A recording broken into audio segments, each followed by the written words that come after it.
Here we are at Fireside and Fairytale in Appletree Cottage in the Scottish borders. This is the 3rd of June, Tuesday the 3rd of June 2025, and it's lovely to see you. Thank you for dropping in. Here's another week of work and play, arts and crafts, and quite a mix to show you this week. Not in any order. I've decided just to pick up things as I go, a little bit like opening a Christmas stocking, sort of.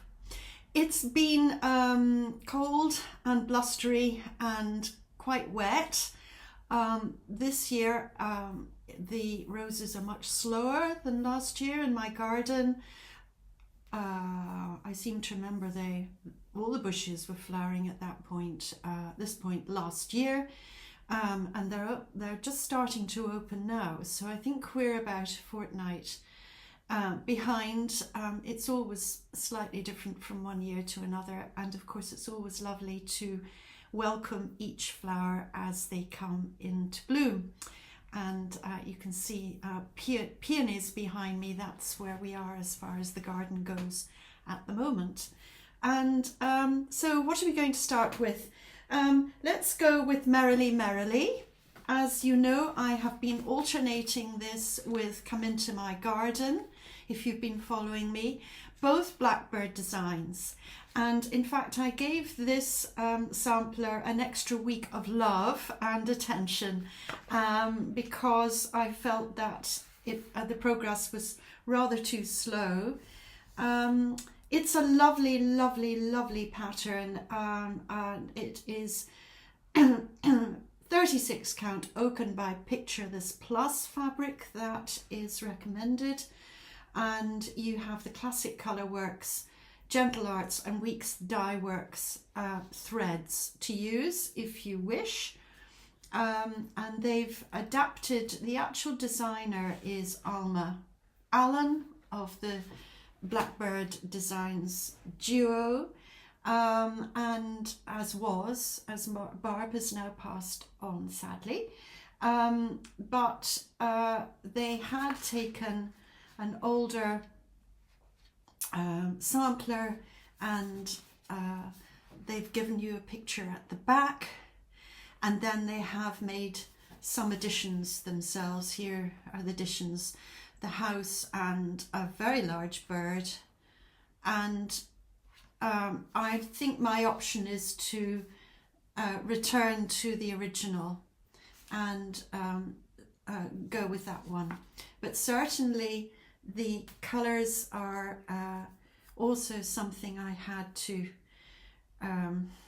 think about rather more than I would have done otherwise. So it's Picture This Plus 36 count Oaken, and my particular dye lot is very mottled and quite dark, and so initially I began with the thread colours that were recommended, but I've now chosen to move on to darker ones. You'll know that if you've been following me, and I'm really happy with the darker colours that I've started to use sort of in this area here coming across, and they're not sinking into the Oaken colour. They are standing out now, particularly the red and the brown. I didn't exchange all. Swiss chocolate is one that has stood out, but other ones I've added in some DMC and played around with it a bit. So what was my progress? I finished the most of the leaves down to there on this border this past week. I've added leaves up at the top. I finished all the leaves up at the top up to halfway, and working with building up the alphabet. So that's where I am with this one.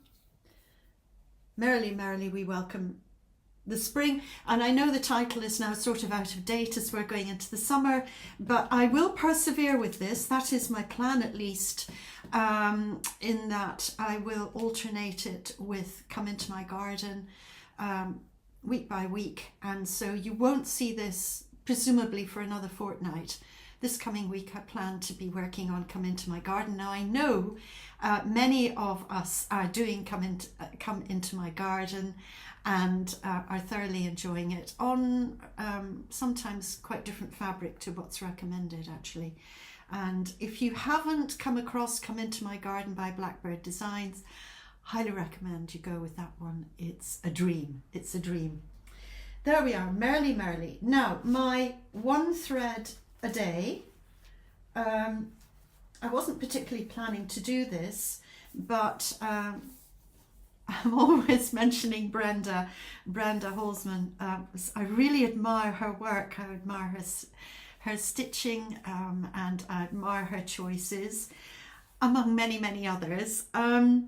And she has on Instagram some beautiful blue on white, and you know how we see other people's work, and I just go, oh no, I'd love to do that. It's inspired by other people's talents and gifts. It's a lovely thing, isn't it?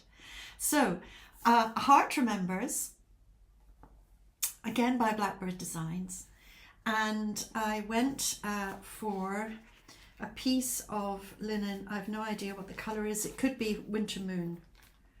It could be Winter Moon. It's a very quiet white, and silk Gloriana Marywood's blue. So it does come up as blue rather than grey. If you weren't to go on a pretty pure white or antique white, it might look a rather grey blue. It's a very, very quiet powder blue, absolutely beautiful, and I do love working with silk, I have to say. So I haven't taken it out of the hoop, and I've still got the needle in it. So, but that's because I'm actually really working in the morning on it. Let's do this.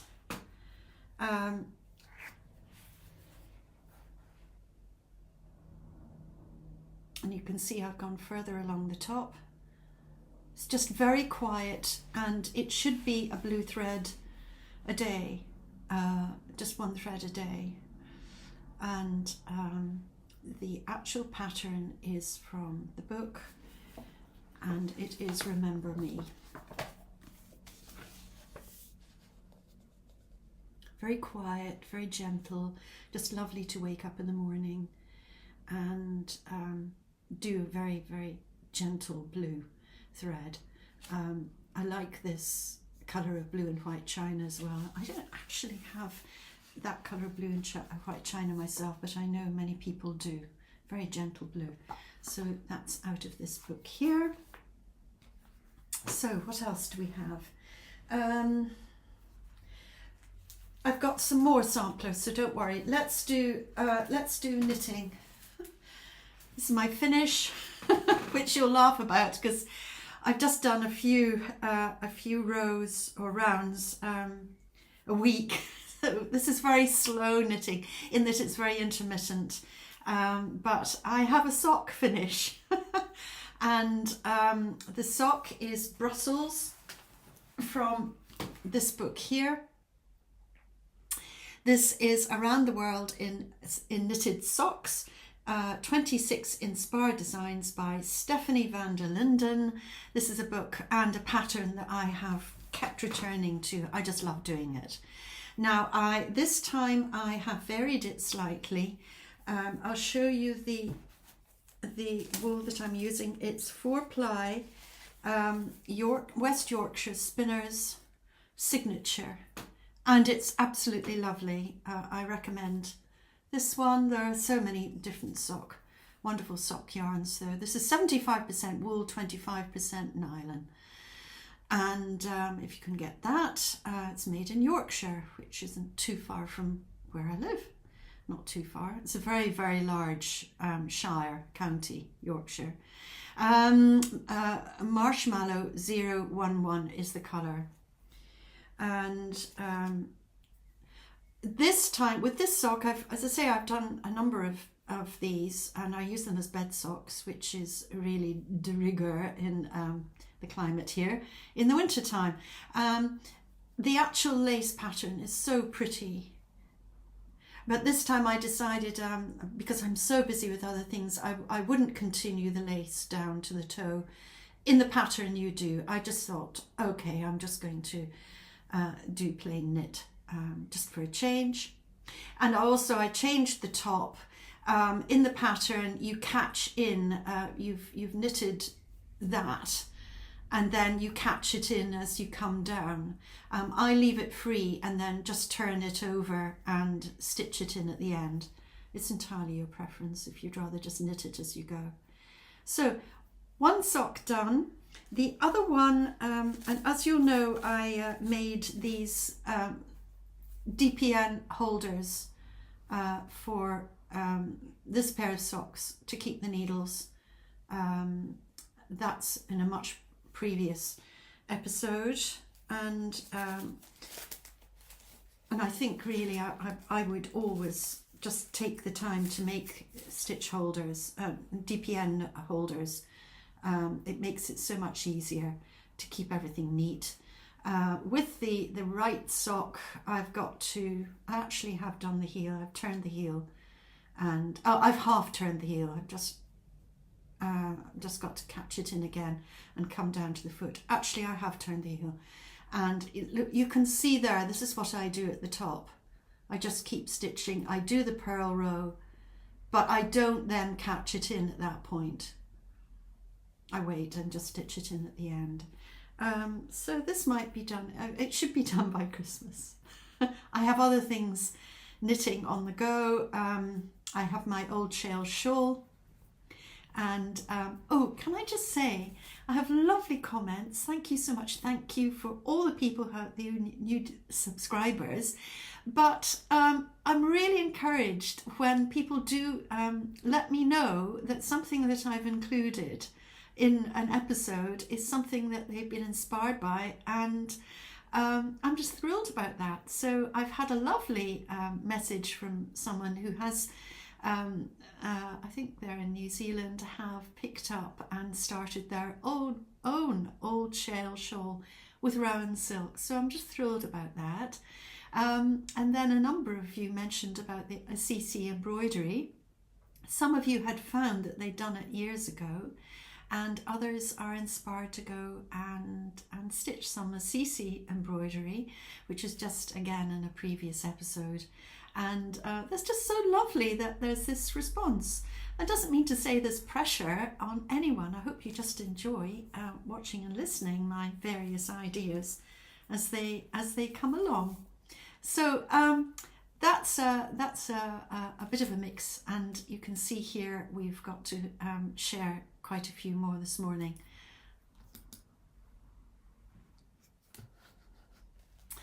Now, for those of you who have been following me, another rather large sampler that I am thoroughly enjoying is one by Shakespeare's Peddler.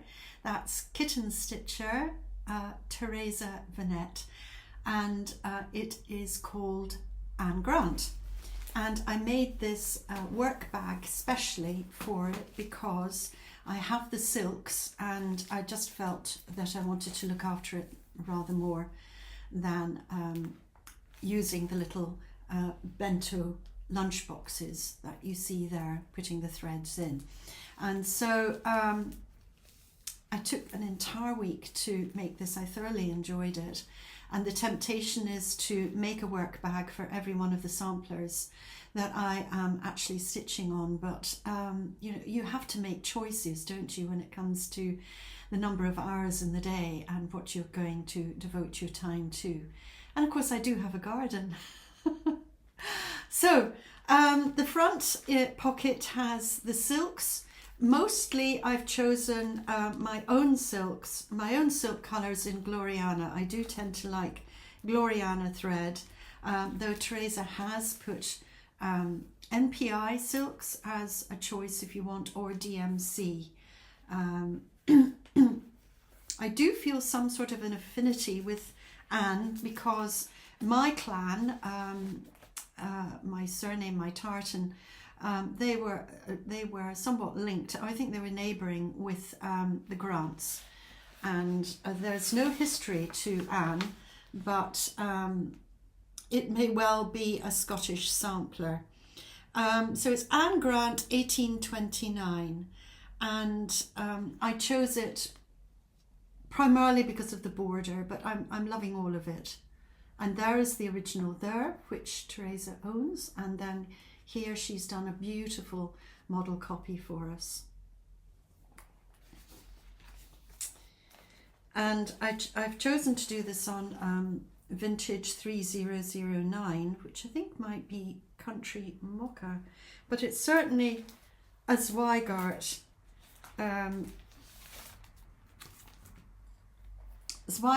Edinburgh premium quality. And as I say, it's they're calling it vintage 3009. It's 36 count, and I obtained this at Fobbles in the UK, who are one of the companies I use of many. I do use quite a number of small businesses for my supplies. And here we are, this is where I have reached. And just enjoying this very much. I've made another flower in the border at the top there, and come along with the inner border line, and more of the alphabet, which is in the Algerian eye, which I love. I love doing this, a real satisfaction to Algerian eye. The border is bright red, and then you have the pink of the it's called Camelot's Lady, which I love. So I'm thoroughly enjoying that as well. And as I was saying last week, at the moment my choice is to pop a film up every week, but it means that you're probably thinking, oh dear, she's not really progressing very much. But, a little of a great many is where we are at the moment. So that's Anne Grant. Now, what else? Let's go into embroidery at the moment, but for those of you who really just want samplers, there are two coming, and there's quite a surprise in that, so don't rush off. Now, I showed you last week my first and only attempt at blackwork, and I covered a book in it. It's quite rough Hessian, and and this is my design, which actually I discovered is in the envelope. So this is, I do like to design, and I will be following up the thread about designing your own work, probably in the next episode. Is this going to stick in here? Let's get this out. No, I think it's pretty much stuck. Anyway, this is the, can I do it? Yes, there we are. That's my design. Design for book cover, blackwork on linen, 32 count. So it was 32 count. So it wasn't rough Hessian, it was 32 count linen. And this is Sunday, 15th of July, 2012. And that reminds me, again, I'll be mentioning a book. That's another thing I do in my episodes, is to share books from my quite extensive library. And I will be sharing another book next week about doing your own, or at least embroidery designs. And there is a mention of the importance of us signing our work in some way, dating it, and certainly making records of our work, whether it be samplers or embroidery. And it's a very good point. You know, we shouldn't underestimate what we've made. Now, I did the top. In fact, it's just one, and then just kept repeating it.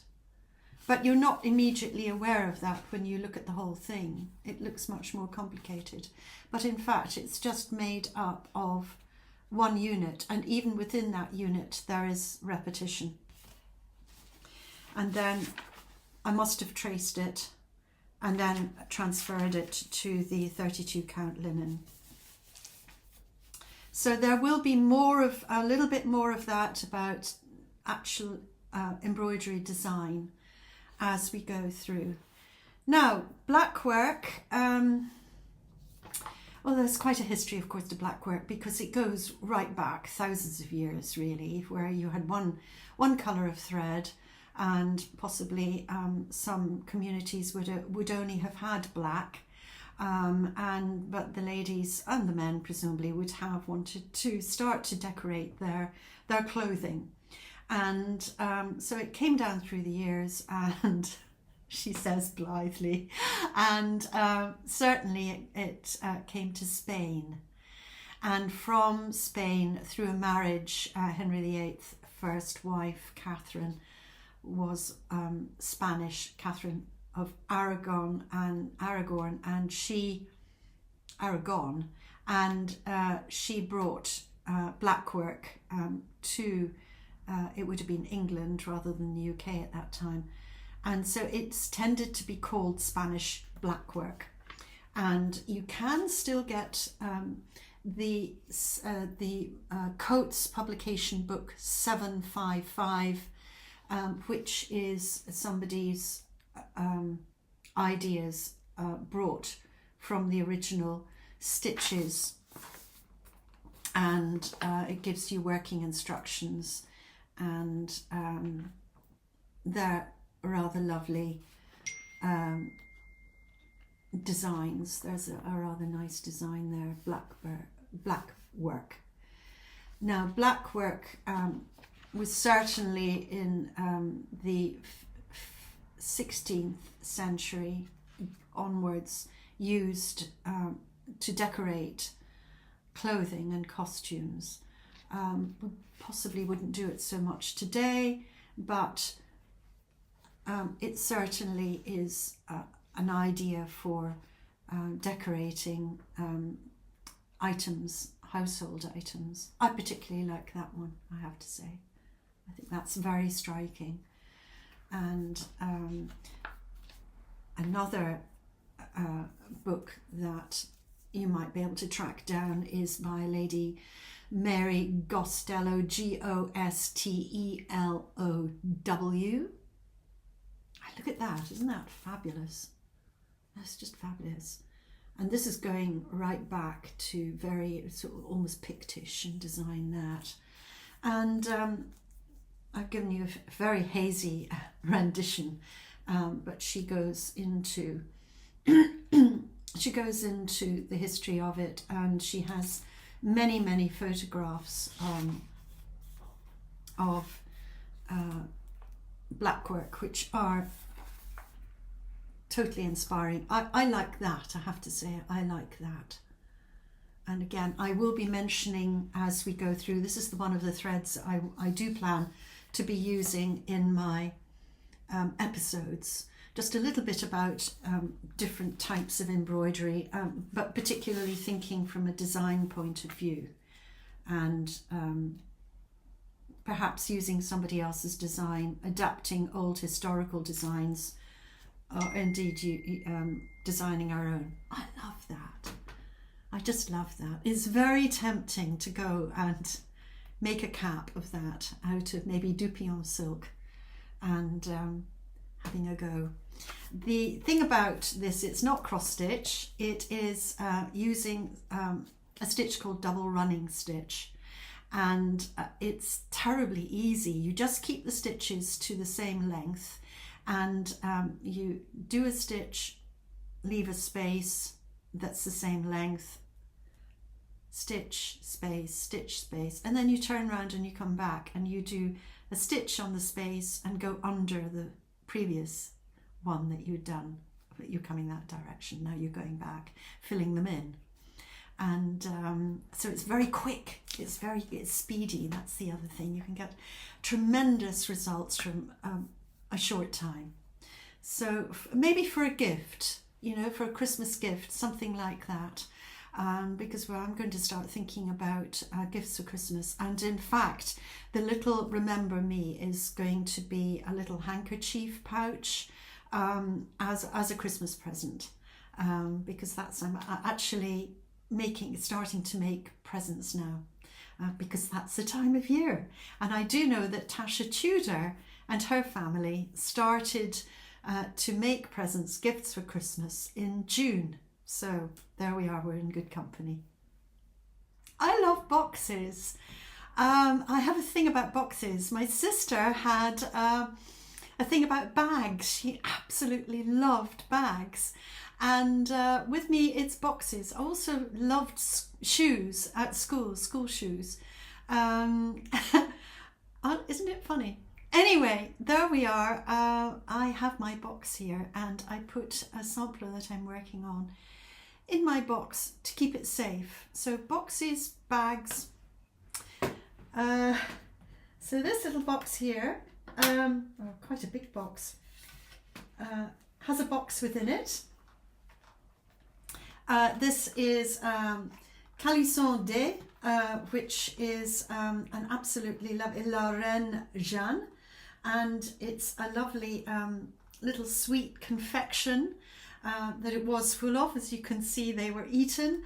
I have a daughter who lives in France, and she does bring absolutely gorgeous presents, gifts when she comes from France to visit me. And here are my silks. Please don't look. I will be sorting them, but anyway, this is how I'm using them at the minute.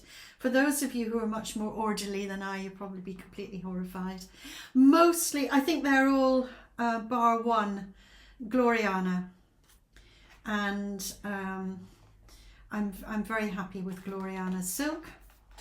And this sampler I've rather kept to the back, and it's actually, the reason for that is that it's very big. It's like the Mount Everest.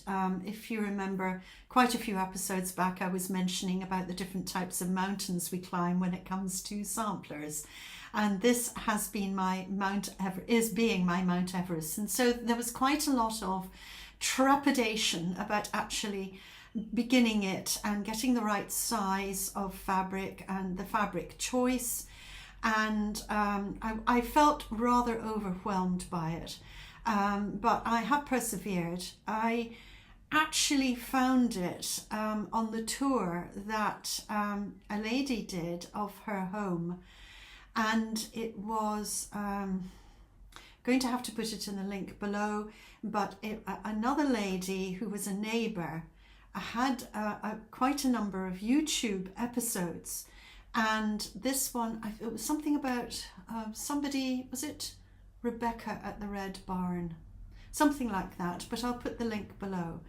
And there are actually two episodes. She goes twice to the neighbour, and the neighbour has this absolutely amazing collection of samplers in her home, and we're walked through it in two parts, because there's a second part of the tour, if you like. And her work was absolutely tremendous, but what struck me was her attitude to craftsman work.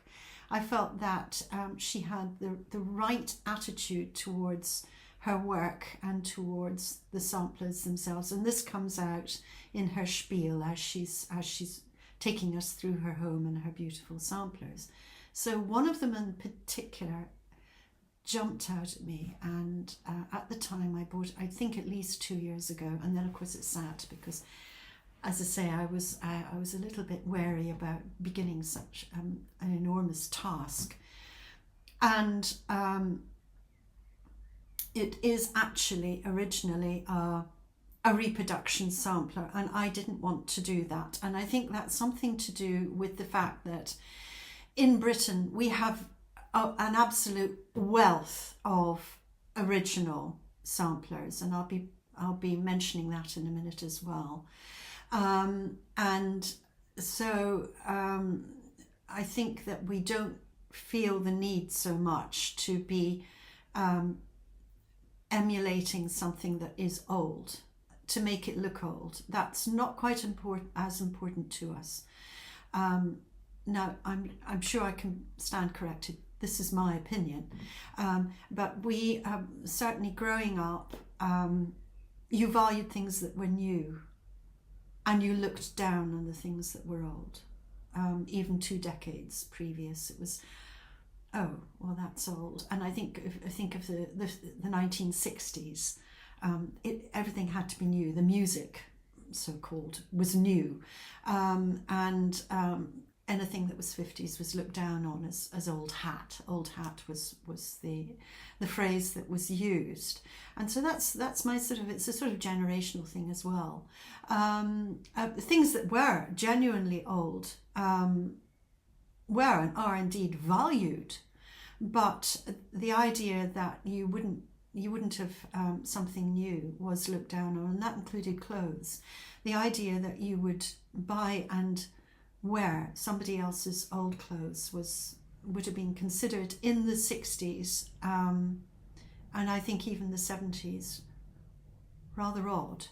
But as we've gone through various cycles and evolutions economically, that's actually encouraged. It's perfectly acceptable, and there's a real kudos in vintage clothing and wearing vintage clothing. And so I think of Helena Bonham Carter, the actress, who has her own collection of, I think it's 1950s, but certainly retro vintage clothing that she has used in her films. And that's very exciting. It's lovely. So each to their own, as we say. And but getting back to the point, I decided that I didn't want to make this a sort of pseudo old. In this particular sampler, I wanted to make it quite bright, and I've chosen my own colours as a result, which again complicated it, because there are patches in the sampler chart where it's reflecting something that's faded completely. So there was quite a challenge to choose, and still is a challenge to choose the colours that I was actually going to go for. And the other thing that I'm doing is actually writing a little journal diary about this sampler, so that I'm taking notes as I go along. And this is actually before I came across the idea. I was already doing this because I love recording. As you know, I've journaled for absolutely everything. And so this is getting filled up with notes. When did I start the notes? I began the notes of this in the spring, actually, when I brought it out and said, right, I'm going to go with this. And the other thing that has held me up over it is that it's pretty large, and so I put it on a floor frame, and I was finding that extremely difficult, awkward to deal with. Finishing the thread ends and just getting around this frame. And again, the lady who was doing the tour for us in the Red Barn, she had mentioned when asked, oh, I just use my little hoop, and she has a tiny little hoop, and she put the rest of the linen into I think into a pillowcase. And so I took this, having done a reasonable amount of it, off the frame, and I've started to run with it. Now you can see it's quite a large piece of linen. I will show you the chart. No, I'll show you, because I'm keeping you in suspense, aren't I? And this will take some time and is quite different to what I've been doing so far. Let me see. There we are. It's the most fabulous rose border, and this past week, all that I've done is the line going right the way down the side. And I won't unfold it, but it goes down quite a way, and I've just done that so that I would know finally I did have enough linen, that I had measured properly, and also just to know the final size of this. It's very big. It's very big. And the reason I went for it was actually the title. The title. It's called Sheep May Safely Graze. And you can see it's very old and not particularly good condition, the original. It's wonderful, it's absolutely wonderful. It's by Victorian Rose Needle Arts. And the other title is Alice Smith, 1841. Preserving the Past with Heirlooms of Tomorrow. And it's copyright Victorian Rose Needle Arts 2018. 2018. And it's just absolutely there. Cornucopia, they're angels, more flowers, and then birds along a fence, and lots of lovely birds, sheep, a shepherd, and I love that house. I just love that house. I used to live in a house like that in Lincolnshire. It was a hunting lodge in one of my past lives, and this absolutely beautiful rose border. So, and lots of pages of chart, lots of pages. So we'll see how it goes. It will be brought out from time to time as I share with you my progress on Sheep May Safely Graze. So I have one other sampler that I was hesitating to show you, but I am going to go ahead. And again, I really don't know how much I will show you, but from time to time. And I have mentioned it once before. I'm just going to pop that in there like that. And this is a sampler that was in my family. I grew up with this sampler. And before I forget, I'm just going to mention florashell.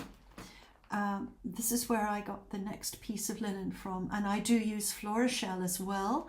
That is Fiona and Hannah. They of course are in the UK, and they come extremely quickly if you want to have a really speedy turnaround, and they are in Corby. But don't ask me where Corby is. I think it might be Derbyshire. Correct me if I'm wrong. They have a website, an Amazon store and an eBay shop, and a large range of kits, patterns, threads, fabric and needlecraft accessories. So there you go. If you haven't come, and they are a small family business, and of course we want to be supporting small family businesses. My the sampler was a family sampler, and as I'm going along I am gradually finding out about the family going back a number of generations. This sampler was stitched in 1834, so it's actually Georgian, it's not Victorian. And at the time in my teens, I was certainly not interested in samplers at all, and which was probably very ungrateful, but there's always a time for everything. And with families, there are good things about finding out about your ancestry, and certainly in my case there has been quite an amazing one. But there are also, within my family, there were tragedies, there was misfortune, and I think you could say that with with every family there's something, isn't there? And again, this was very surprising, and thanks to the internet, of course, this has been discovered, because my family did not mention anything about one side of the family at all. And this was my mother's side going back. And the reasons for that have become clear. But my mother, one of the few things she ever said to me, she took me, I must have been 17, and she took me and stood me in front of the sampler, which is above the antique sewing table. And she said, "These are your ancestors. These are your ancestors," because there are names on the sampler. And that was all she said. And for reasons, again, my mother and I were not in a way close at all. So that was quite amazing that she had made a point of speaking to me about something quite deliberately like that.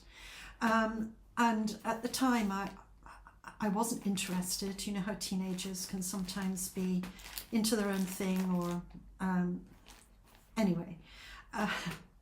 But it's all coming to light now, and I'm in my 70s, and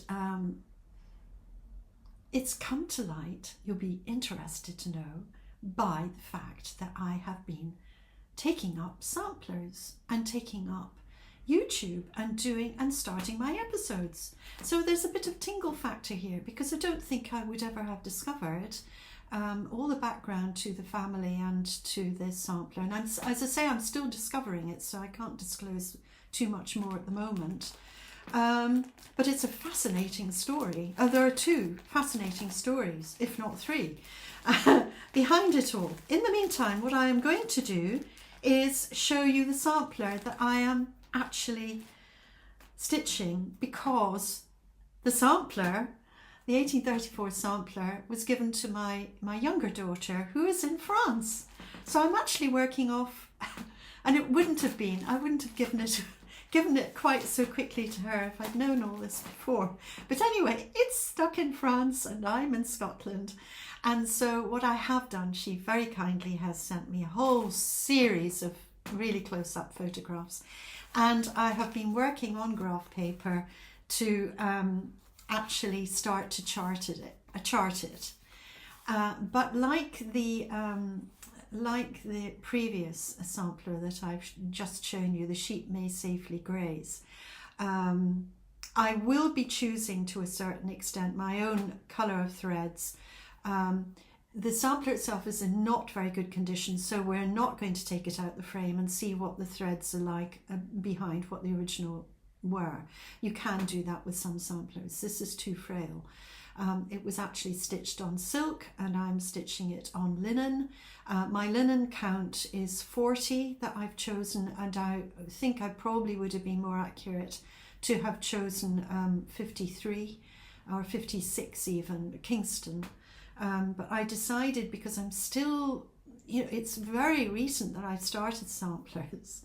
And so let's go with a larger count that I know that I'll continue and go with, because I'm finding 40 a dream, actually. And the colours will not particularly, I think it's the red that fades, it's the pink that fades, and she has lovely roses as well, and it's the original is just coming up as a sort of variation in a sort of dull blue grey with a bit of cream. That's where it is at the moment. So I'm adding in my pinks and my reds, and I will be making the greens brighter. But I've decided to go again. The decision has been made to do Gloriana silk, and to go with, as I say, the 40 count plain white linen. So it will be brighter in the end. It's not going to be an absolute true reproduction, and I'm sure that's absolutely fine. I'm using a sort of teals here, and then going with Victorian rose and wild berry here. So just a tiny little start on that, and it's enormous. It's enormous because I've used this rather larger count. So from time to time I will be touching on this. You'll know that I will be stitching it, and I may well, it's in a plastic bag at the minute, so I will either obtain a box or make another bag. I may make a work bag for this. It's not just going to stay like this. So the family tree has been filled in to a certain extent. We have the direct line up to the husband of the lady, and that would be, it's the husband who's my ancestor, great grandfather. His wife, it was perhaps her niece who actually stitched the sampler, but we're still just trying to find that out at the moment. I can't tell you, it's tantalizing, but very exciting, and we'll see how the my copy goes. I'm not calling it a reproduction. My copy goes, and hopefully it'll be complete. And it's a whole other angle, but I have to tell you that this would never have happened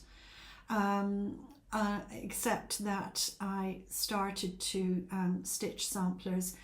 I started with Blackbird designs, and as you can see, there's still a great many Blackbird designs, and this is where the whole story is unfolding, and it's also happening very much because of the episodes going on YouTube.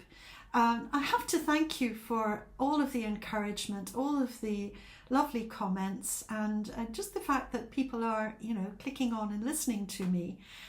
It's very encouraging, and it's for me, it's an adventure, a really exciting adventure that has been very unexpected. And as you probably realized, I don't go on retreats to America. I will never meet any of you in person. I'm very much in my apple tree cottage with my pussy cat, and very happy here.